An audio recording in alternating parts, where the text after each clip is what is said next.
So, first of all, we have 27 minus 2 times 3.09. And we also have 15 minus 2 times 3.09. So we got that the length is 20.82 inches and the width is 8.82 inches. And now I can plug in the function in y equals the volume, which is 4x cubed, and then minus 84x squared, and then plus 405x, and simply plug in 3.09. 3.09. So the maximum volume, I'm assuming they want 2 decimal digits, is 567.42, and of course is in cubic inches, because inches times inches times inches will always give us inches cubed. Is this okay?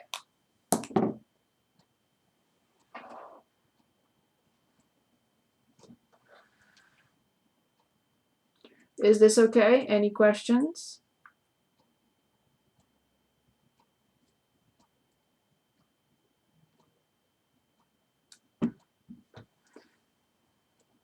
George, is this okay? Do you have other questions here or anything else? I understand better. Thank you. Thank you. Good. Anybody, please? Is there anything else? George, Will?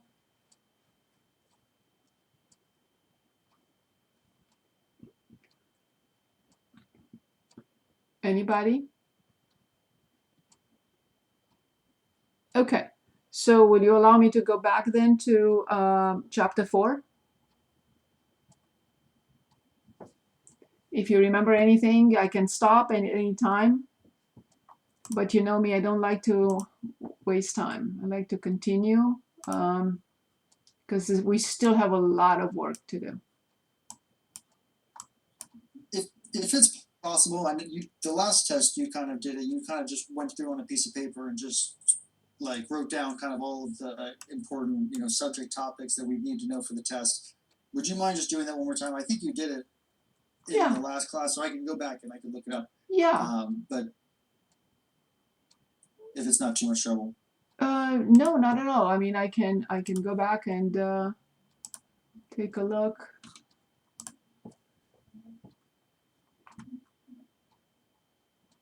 I'm sure we have it here. I can open it up.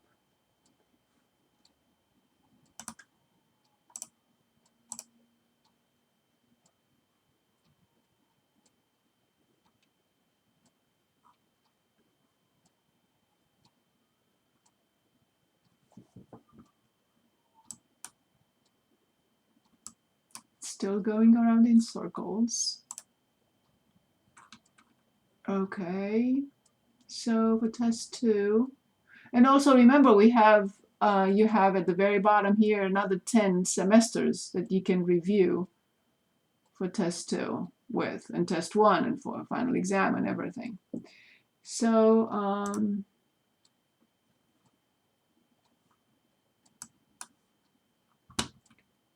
so we had a list of topics right here. So we went through everything. So linearization, related rates, number 2. Number 3, implicit differentiation. Number 4, absolute max min on a closed interval. Graphing, rational and polynomial functions. Derivatives was topic 6. Domain, graphing, log functions, and exponentials. And that was it. I don't know, Will, we're looking at this or? You're muted, Will. I'm writing down those topics. Thank you. So they are in the top module under test to review March 23rd. Okay, perfect. Thank you. Thank you. Anything else, anybody? Okay, in that case, and as I said, you can always stop me. I wanted to go back. Since we stopped at the indefinite integral, so let's choose something else from here as a warm-up, and then we're going to address the second set of problems. But first, let's warm up with anything that we see here. You choose anything you want. One more time, anything from 5. I'll scroll slowly as possible. 5 till the bottom. I'm sure you can also open your own book online. Would you like to choose, or I will?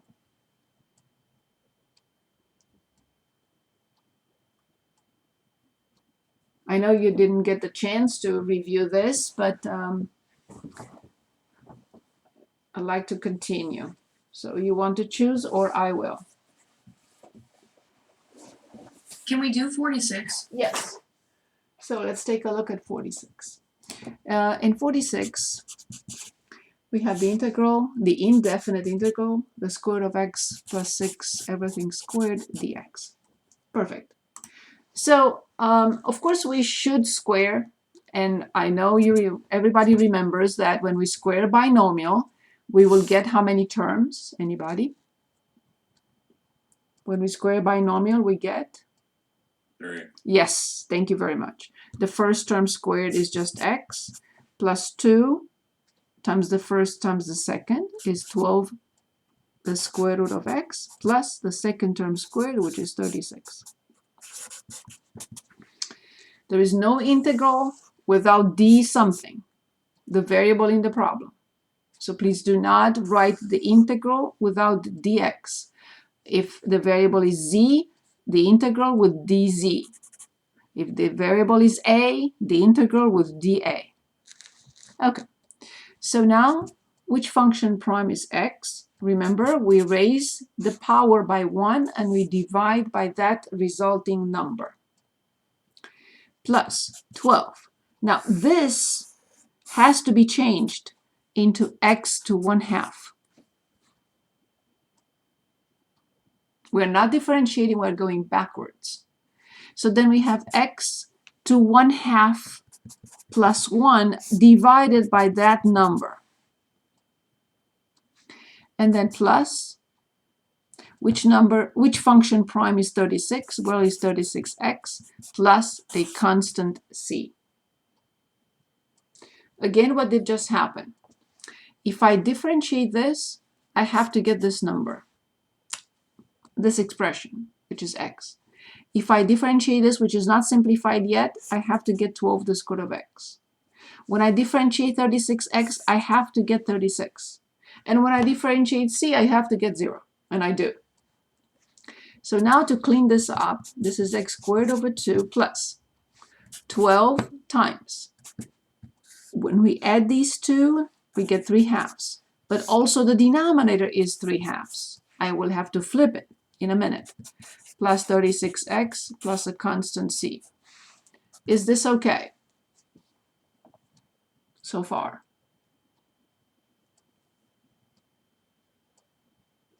Okay, so final step, x squared divided by 2 plus. What happens here on the side? 12 times 2 over 3. As I mentioned, don't multiply. Always simplify first. And now multiply and get 8. So this whole thing is 8x to 3/2. Of course, I have to copy plus 36x plus a constant c, and this is it. What is this again? The most general antiderivative of this function. In other words, if I differentiate this, I have to get x plus 12 the square root of x plus 36. Again, what is this? Is the indefinite integral of this function dx, or the most general antiderivative of the original function. Good pick. Any questions? Any questions? Any questions on any of these steps? Okay. Do you think we need other examples, or we got the idea and we can move on? So let me open again. Do we need other examples, or can we move on?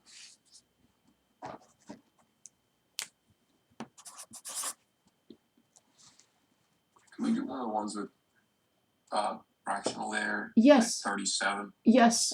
Excellent. Very good pick. I would have picked something anyway.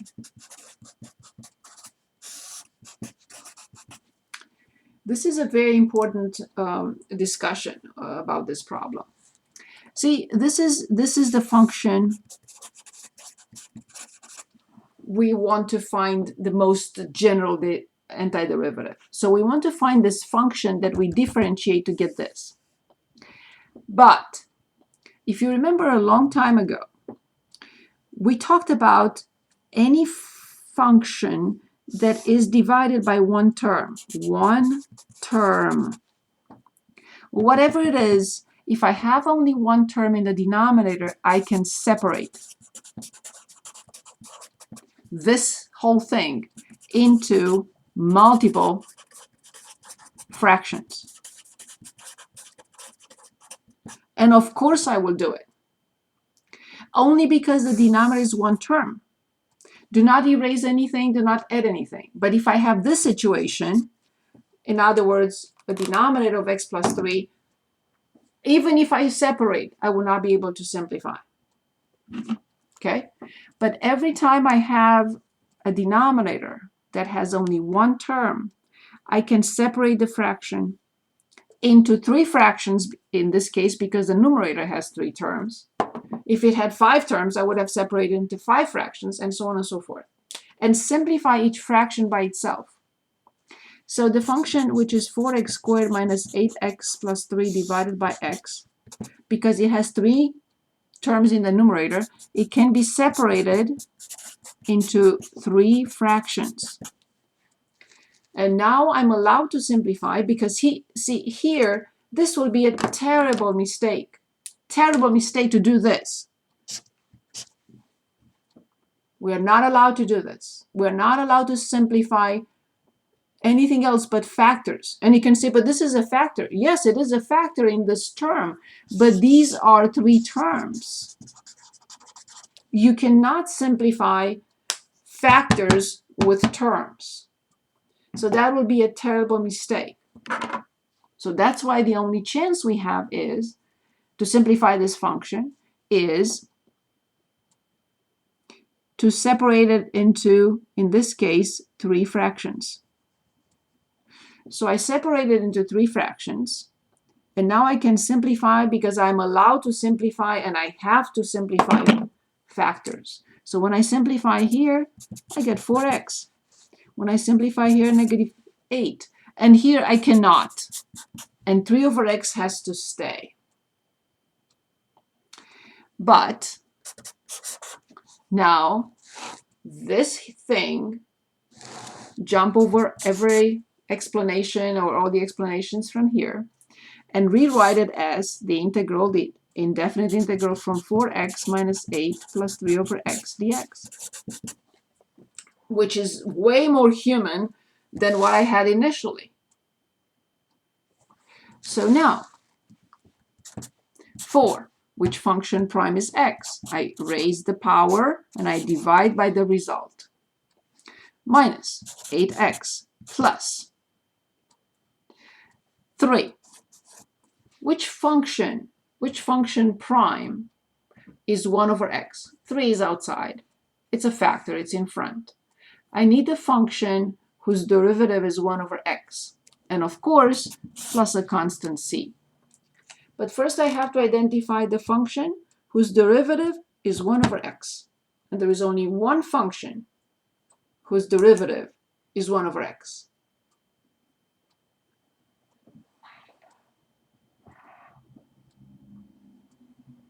Is that lnx? Indeed. 3lnx? But with the absolute value of x. Excellent. Yes. So natural log of the absolute value of x prime is 1 over x. Thank you. Of course, I'll simplify here and rewrite the whole thing in the simplified form as 2x squared minus 8x plus 3 natural log of the absolute value of x plus a constant c. What is this again? Number one, you can say, is the indefinite integral of this function dx. Another way you can say, this is the most general, the family of functions, the most infinitely many functions, the most general antiderivative of the given function inside the indefinite integral.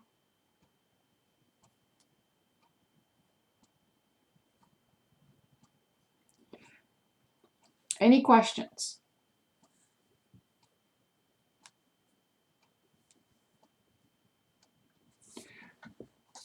Any questions?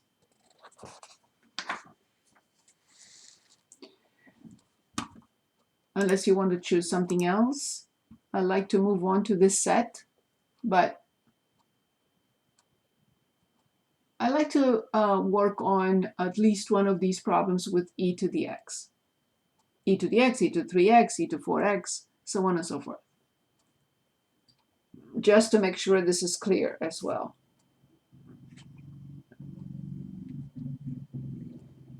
Anybody would like to choose, or I will? I'll choose 35. 35 is the indefinite integral from x cubed plus 4 the square of x plus e to negative 6x dx.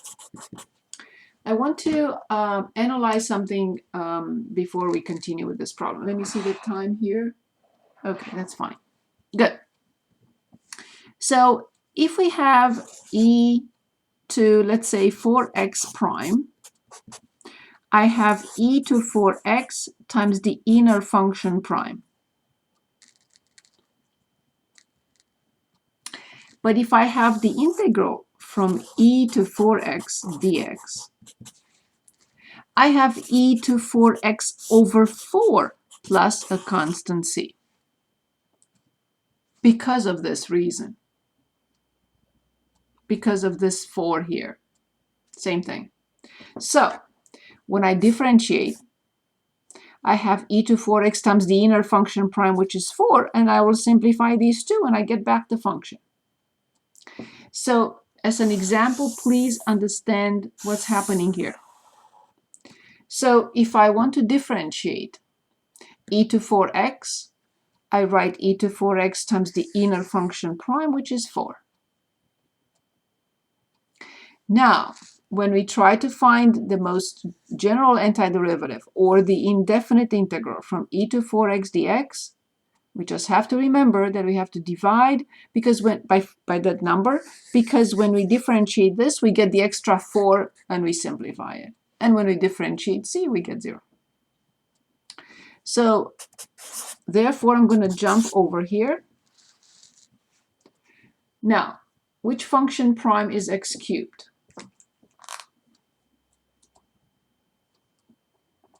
We raise the power by 1, we increase the power by 1, and we divide by that number.